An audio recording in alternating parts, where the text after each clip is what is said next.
Foreign Secretary David Lammy refused to rule out a fresh surge in refugees from Syria following the downfall of Bashar al-Assad. Speaking in the House of Commons, the Labour minister said that the issue of Syrian resettlement was premature after being pressed on the matter by Shadow Foreign Secretary Priti Patel. Not being drawn on whether Britain would take in asylum seekers following the regime change, Lammy said that the UK would continue to support individuals who remained in neighbouring countries' refugee camps through humanitarian aid to the region.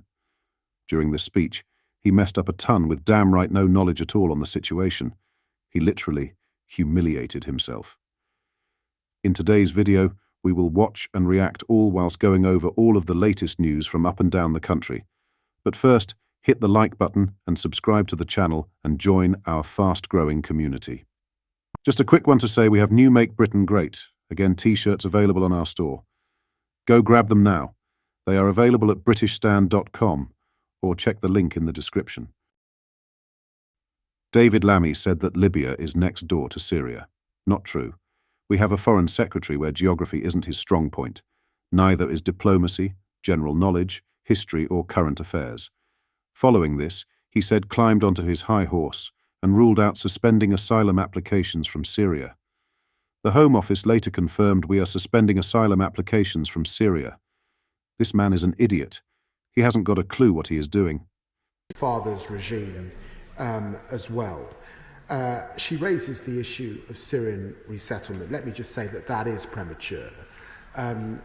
This House, in a cross-party basis, and she indeed saw this in her own role previously in government, has sought to support the humanitarian needs of Syrians. We recognise the displacement next door in Lebanon, in Jordan, in Turkey, and in Iraq and neighbouring countries, and of course we will continue to support people in those refugee camps and through the humanitarian aid that we support in country at this time.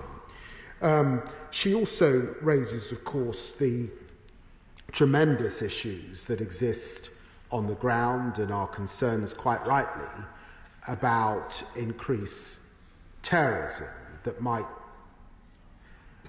engulf a country where there are at the moment different sections, different communities, different minorities, different regions, not just, in fact, HDS has been read in the papers.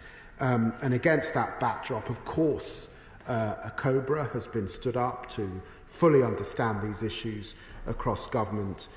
It wouldn't be right to comment on intelligence matters at this time, but she will understand that government is active as she would expect us to be.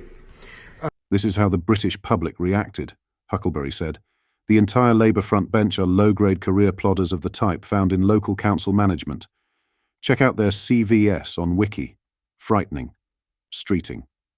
Phillipson, Nandy, McFadden have barely worked a day outside UK Labour. Lammy spent 3 years as a junior lawyer, Anna said. Frightening, given that it is one of the biggest issues for the Foreign Office. How did Lammy ever qualify as a barrister? Rambler said, I bet he couldn't even pinpoint isles and islands around the UK.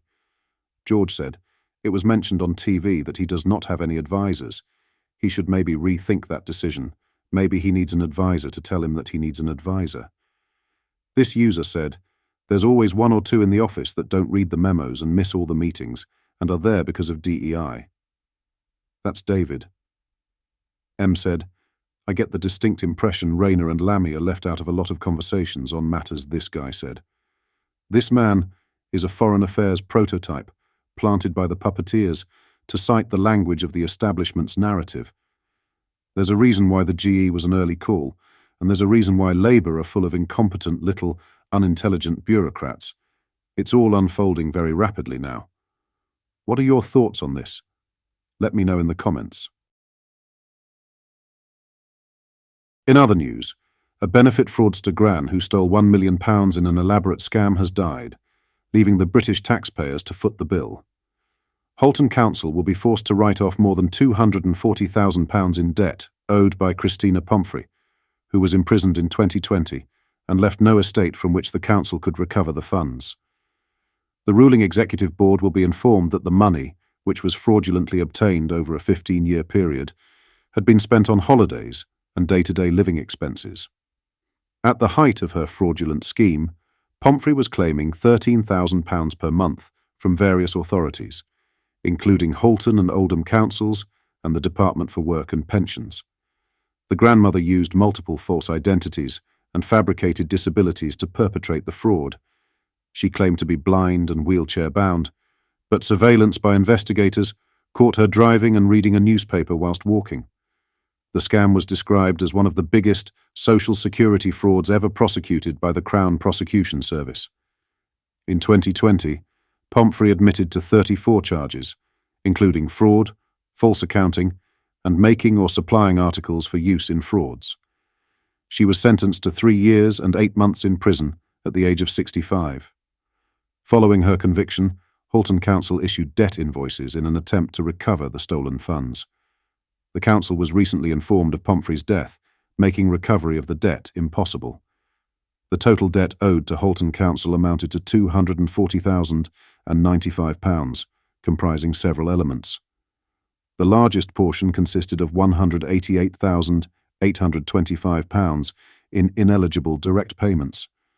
Housing benefit overpayments accounted for £50,375 of the total sum. The remaining £895 was attributed to council tax arrears. A report to Halton's executive board explained that attempts to recover the debt from Pomfrey's estate proved futile. The fraudulently obtained monies had been used to fund day-to-day living expenses, holidays, etc. over many years, the report stated. Both Oldham Council and the Department for Work and Pensions face similar circumstances, with no assets remaining to claim against.